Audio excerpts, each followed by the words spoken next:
Nggak terasa ya teman-teman, saat ini kita udah menuju akhir tahun 2023 yang penuh dinamika dan segera berlalu menuju 2024. Meskipun tersisa 2 bulan lagi, namun sepanjang 2023 ini, kita udah melihat langsung bagaimana financial market, khususnya market Bitcoin dan kripto, menghadapi berbagai peristiwa dan momen up and down. Mulai dari kasus crypto lender Genesis mengajukan kebangkrutan, hype crypto artificial intelligence, krisis Bank Amerika Serikat Silvergate dan Silicon Valley Bank, ditangkapnya Dokon mantan CEO Terra, BlackRock yang mengajukan Bitcoin ETF, dan berbagai peristiwa lainnya. Ada yang terlewat? Silakan isi di kolom komentar ya teman-teman. Nah, di tahun 2024 nanti, market Bitcoin dan kripto akan menghadapi momen yang sangat penting dan dinanti, di mana hanya akan terjadi setiap 4 tahun, yaitu Bitcoin halving. Bitcoin halving akan jadi trigger ngebuat harga Bitcoin naik signifikan. Dengan harga Bitcoin naik signifikan, akan turut membuat kripto-kripto lain turut mengalami pump bahkan hingga ratusan kali lipat. Di video kali ini, kita akan bahas 5 kripto selain Bitcoin dengan fundamental yang baik, punya use cases yang jelas, dan menawarkan solusi bagi publik yang membuat harganya potensi pump di tahun 2024. Dan tambahan berita baiknya nih, untuk bisa mulai invest kripto-kripto di video ini, cukup hanya dengan modal yang bahkan lebih murah dari 1 bungkus rokok. Tapi disclaimer dulu ya guys, ini bukan saran jual dan beli 5 kripto tersebut. Karena saya hanya sharing pandangan saya dari sisi fundamental yang mereka tawarkan kepada publik.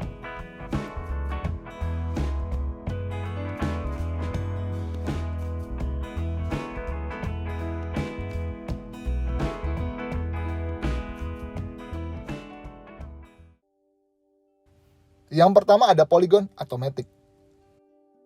Polygon adalah salah satu proyek kripto paling populer saat ini, di mana merupakan sidechain jaringan Ethereum yang berjalan secara paralel dengan jaringan blockchain Ethereum. Dan uniknya Polygon ini, awalnya adalah merupakan proyek eksperimen untuk plasma chain Ethereum. Polygon meskipun memiliki blockchain-nya sendiri, namun secara tidak langsung juga dianggap sebagai layer 2 dari Ethereum, untuk membantu proses transaksi dan data di blockchain Ethereum. Polygon didirikan pada tahun 2017 dengan peluncuran mainnet di Juni 2020. Sejak saat itu, Polygon berhasil menjadi salah satu proyek layer 2 terbesar di Ethereum. Teknologi blockchain Polygon mampu menghandle 65.000 transaksi per detik dan menggunakan teknologi plasma dan ZK Rollups untuk memvalidasi transaksi secara real time. Berdasarkan CoinMarketCap, per video ini dibuat, Polygon dengan koinnya yaitu Matic adalah proyek kripto terbesar ke-13 di dunia dengan nilai 5,8 miliar dolar. Dengan harga per koinnya di 0,64 dolar atau sekitar 10.100 rupiah. Pada bull market 2021, harga Matic berhasil meningkat 10.000% dari 0,017 dolar ke angka 2,7 dolar pada puncaknya. Pencapaian ini membuat Polygon menempati posisi sebagai jaringan layer 2 terbesar di Ethereum. Namun, saat ini Polygon menghadapi tantangan dari beberapa proyek layer 2 baru seperti Optimism dan Arbitrum. Sebagai usaha untuk tetap relevan dengan berbagai perkembangan baru di sektor layer 2, Polygon berencana melakukan pembaruan besar-besaran terhadap jaringannya. Pembaruan masif ini disebut dengan Polygon 2.0. Polygon juga terkenal dengan kerjasamanya ke berbagai perusahaan besar di dunia. Pada tahun 2022, Polygon berhasil bekerja sama dengan Meta, Reddit, Starbucks, dan Disney. Kerjasama ini berlanjut di tahun 2023 melalui kerjasama dengan Google Cloud dan Deutsche Telekom. Dari berbagai blockchain yang ada di industri kripto, banyak perusahaan besar lebih memiliki menggunakan Polygon karena faktor skalabilitas dan sangat murahnya gas fee atau biaya transaksi yang dikenakan. Jadi dengan fundamental, teknologi, dan use case, apalagi menjadi salah satu kripto yang berpengaruh di ekosistem jaringan blockchain Ethereum, Polygon Matic layak jadi pertimbangan investasi kripto untuk tahun 2024 dan jangka panjang.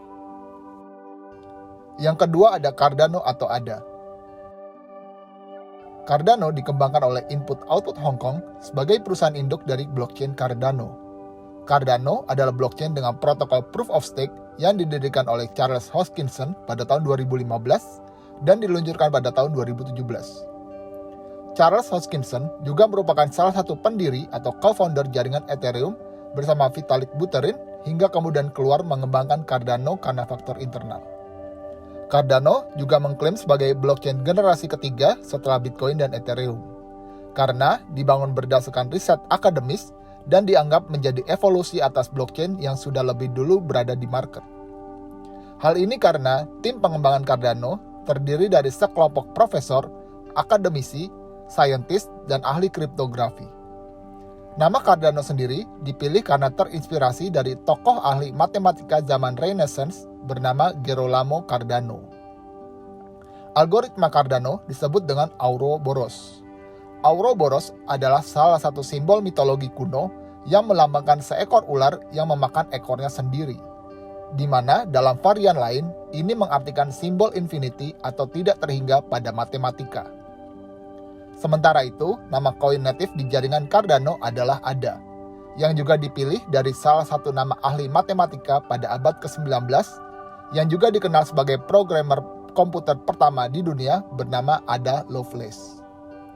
Menurut Investopedia, Cardano bertujuan untuk menjadi platform pengembangan aplikasi terdesentralisasi atau DEP dengan dukungan smart contract dan menjadi solusi atas skalabilitas, interoperability, dan sustainability yang selama ini terjadi di Ethereum. Cardano atau ADA saat ini berada di ranking 8 crypto market cap dengan harga $0,29 atau sekitar Rp4.600. Tercatat pada saat bull market Agustus 2021, ADA mengalami lonjakan harga signifikan hingga mencapai all-time high di harga tertingginya di angka $2,92. Sebagai crypto layer 1 di mana membangun blockchain-nya sendiri, Cardano dikenal sebagai salah satu kripto dengan market cap terkuat karena faktor komunitasnya yang loyal di seluruh dunia. Teman-teman termasuk salah satu Cardano Army? Tulis di kolom komentar ya. Blockchain Cardano juga dipakai oleh beberapa aplikasi terdesentral ternama seperti SundaeSwap dan Indigo Protocol. Cardano juga telah melalui fase hard fork di jaringan blockchain-nya sebagai fork terbaru mereka. Cardano saat ini sudah bermitra dengan banyak universitas untuk pengembangan blockchain, mulai dari University of Edinburgh, University of Wyoming, Kementerian Pendidikan di Georgia, pemerintah Ethiopia, hingga perusahaan sepatu New Balance. Meskipun begitu, Cardano juga tidak lepas dari kritik, yaitu pengembangan yang dianggap terlalu lamban, bahkan proses pengembangan blockchain-nya paling lama dibandingkan pesaingnya, sehingga membuat adopsi oleh developer untuk mengembangkan aplikasi terdesentral tidak secepat pesaingnya. Jadi, dengan keseriusan Charles Hoskinson sebagai developer dan komunitasnya yang kuat di seluruh dunia dan loyal, Cardano atau ADA layak jadi pertimbangan investasi kripto untuk tahun 2024 dan jangka panjang. Yang ketiga ada Optimism atau OP. Optimism diluncurkan untuk memecahkan masalah yang selama ini dihadapi oleh Ethereum terkait skalabilitas, kecepatan transaksi yang lambat, dan biaya transaksi yang mahal. Optimism hadir dengan mekanisme teknologi yang disebut dengan Optimism Rollup. Teknologi Optimism Rollup membuat ratusan transaksi digabung dan dikompres menjadi satu kelompok atau bundle transaksi. Kemudian, setelah tercatat di jaringan Optimism, bukti-bukti transaksi tersebut akan dioper kembali ke jaringan Ethereum. Teknologi Optimism ini membuat setiap transaksi akan jauh lebih efisien, cepat untuk diproses, dan biaya transaksi yang dikenakan hanya hitungan sents. Jaringan Optimism juga meringankan beban Ethereum dalam hal penyimpanan data transaksi. Keunggulan tersebut sukses membuat Optimism secara impresif tercatat pernah memiliki token terkunci atau total value lock sebesar $1 miliar. Optimism saat ini berada di harga $1,37 atau sekitar 21.800 dan baru rilis ke publik pada 31 Mei 2022 dengan OP sebagai nama dari token natif Optimism. Meskipun terhitung baru, namun Optimism bukan kripto dengan developer receh, karena pada Maret 2022 berhasil mengumpulkan pendanaan seri B senilai $150 juta dari investor-investor besar seperti Andreessen Horowitz dan Paradigm.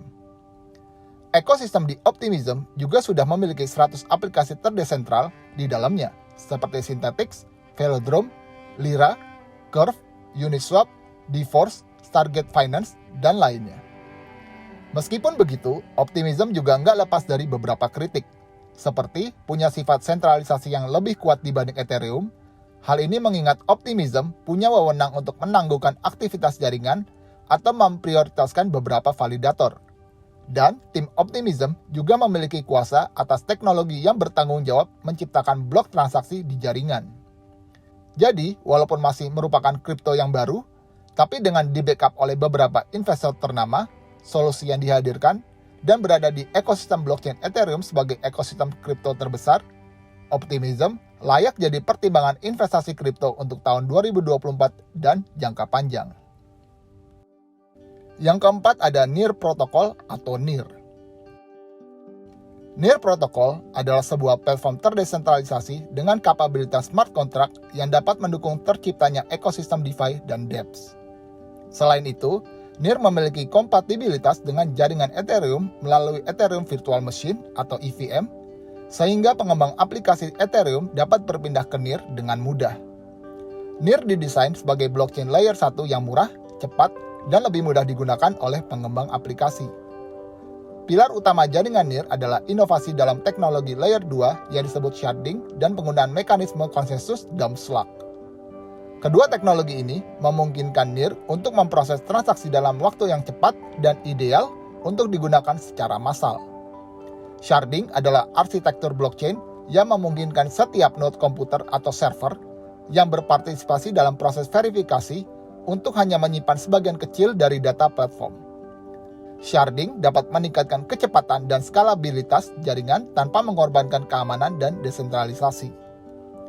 NEAR Protocol diciptakan pada tahun 2018 oleh Ilya Polosukin dan Alexander Skidanov. Alex sebelumnya bekerja untuk Microsoft sebagai software engineer, dan Ilya bekerja di bidang teknik untuk Google. Tim NEAR Protocol akhirnya mengembangkan program NEAR sesuai dengan standar industri seperti di Google dan Microsoft. Hal ini dilakukan untuk mempermudah transisi bagi pengembang non-kripto yang ingin membangun aplikasi di atas blockchain NEAR Protocol. Saat ini, NEAR Protocol berada di harga $1,33 atau sekitar Rp21.200. NEAR tercatat berhasil menyentuh all-time high di harga $20,42 atau sekitar Rp325.000. Ekosistem NEAR Protocol sebagai blockchain layer 1 saat ini diisi hingga ratusan proyek aplikasi terdesentral. Beberapa proyek yang terkenal adalah Aurora, Rainbow Bridge, Minbase, Flux, dan lainnya. Selain memiliki nilai dan sisi positif, NEAR Protocol juga tidak luput dari beberapa kritik dan kelemahan, seperti masih belum banyak aplikasi terdesentral yang dikembangkan di dalamnya, dan pengembang membutuhkan waktu lama untuk memahami aspek-aspek operasi di jaringan yang tidak terkait dengan protokol Ethereum. Dan 35% dari suplai awal NEAR sebesar 1 miliar sudah dijual ke investor awal NEAR. Nama besar developernya dan ekosistemnya yang sudah diisi ratusan developer menjadi faktor yang bisa dipertimbangkan untuk menjadi kripto pilihan sebagai investasi menuju 2024 dan di hold untuk jangka panjang. Yang kelima ada XRP. XRP adalah kripto yang dikembangkan oleh Ripple. Ripple mengembangkan teknologi, salah satunya adalah blockchain untuk mempercepat dan meningkatkan efisiensi pengiriman uang internasional di sektor perbankan. Jadi bisa dibilang, Ripple fokus pada infrastruktur perbankan dan Ripple menggunakan blockchain yang sifatnya adalah private. Ripple melihat SWIFT atau Society for Worldwide Interbank Financial Telecommunication sebagai sistem keuangan internasional dianggap tidak efisien karena memerlukan banyak lapisan transaksi sebelum pembayaran mencapai tujuan akhirnya. Hal ini dapat mengakibatkan lambatnya proses transaksi dan biaya tambahan yang tinggi bagi bisnis dan individu. Beberapa isu lain yang dihadapi sistem keuangan internasional saat ini adalah transparansi yang terbatas, serta resiko kesalahan dan penipuan yang lebih tinggi. SWIFT saat ini diawasi oleh berbagai bank sentral negara-negara seperti Belgia, Kanada, Prancis, Jerman, Italia, Jepang, Belanda, Swedia, Swiss, Inggris Raya, dan Amerika Serikat. Ripple kemudian meluncurkan RippleNet yang secara khusus dirancang untuk menawarkan transaksi lintas batas yang lebih cepat, lebih hemat, dan efisien untuk digunakan oleh bank-bank sebagai alternatif dari SWIFT. RippleNet berfungsi sebagai solusi sistem pertukaran mata uang dan jaringan pengiriman uang. XRP Ledger sebagai buku besar terdesentralisasi yang memfasilitasi transaksi, dan XRP adalah mata uang digital yang digunakan pada XRP Ledger. Tidak seperti blockchain populer yang biasanya menggunakan algoritma konsensus proof of work atau proof of stake, XRP Ledger menggunakan algoritma konsensus khusus yang disebut sebagai proof of association atau POA. Algoritma konsensus ini mengharuskan setiap node untuk membuat daftar node yang terpercaya yang disebut sebagai Unique Node List atau UNL, yang mereka andalkan untuk mencapai konsensus. Yang terbaru, Ripple dinyatakan menang oleh pengadilan pada 13 Juli 2023 atas kasus gugatan yang dilayangkan oleh SEC. Dan XRP dinyatakan bukan aset kripto yang dianggap sebagai securities. Ripple telah berjuang dalam 3 tahun terakhir untuk mempertahankan status XRP atas gugatan SEC, yang dianggap oleh SEC bahwa XRP bukan komoditi aset kripto tapi securities. Harga XRP saat ini ada di ranking 5 CoinMarketCap dengan harga $0,59 atau sekitar Rp9.400.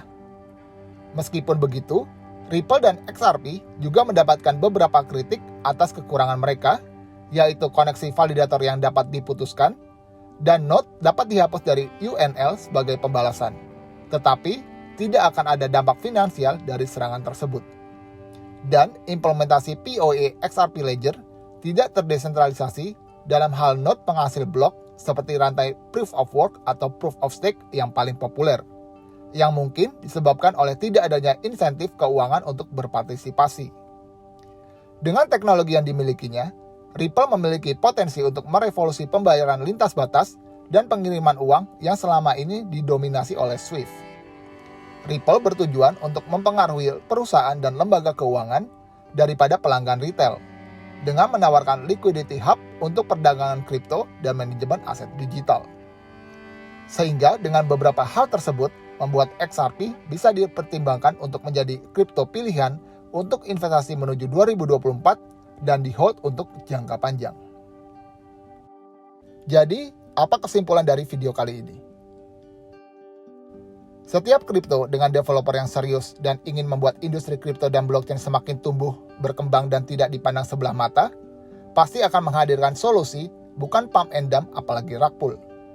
Makanya Polygon, Cardano, Optimism, Near Protocol, dan XRP bisa jadi 5 contoh developer kripto dari banyak developer kripto lain yang juga nggak kalah serius dalam memberikan solusi dengan fundamental jelas. Yang membedakannya saat ini adalah kita bisa start investasi punya satu kriptonya dengan harga nggak sampai 1 bungkus rokok. Selalu ingat bahwa kripto adalah aset investasi yang jauh lebih beresiko dibanding saham. Tapi dengan resiko yang tinggi itu, ada potensi besar keuntungan yang bisa kita peroleh. Sehingga amat sangat penting bagi teman-teman yang ingin investasi jangka panjang adalah dengan melihat fundamentalnya. Jadi boleh dibilang, penghujung tahun 2023 ini adalah waktu yang tepat untuk investasi kripto, apalagi di masa seperti sekarang. Di saat harga masih banyak yang terdiskon karena faktor crypto winter. Sebelum akhirnya nanti, Bitcoin halving di 2024 sudah tereksekusi. Kalau fundamentalnya bagus, ada teknologi yang menghadirkan solusi, dan roadmap-nya jelas, in the long run, harga kriptonya pasti naik. Beda cerita dengan kripto-kripto nggak jelas, terlalu banyak gimmick, white paper hanya sekedar tulisan, mau harganya saat ini murah, di masa depan ya pasti tetap murah, bahkan jadi boncos kalau jadi investornya. Dan kalau teman-teman pada akhirnya tertarik investasi kripto, pastikan beli hanya dengan dana dingin, tanpa pakai uang pinjaman apalagi pinjol. Teman-teman ada pendapat dan perspektif lain? Silakan isi pendapat di kolom komentar ya. Saya Azwardi Iqbal. Terima kasih telah menonton dan sampai jumpa di video berikutnya.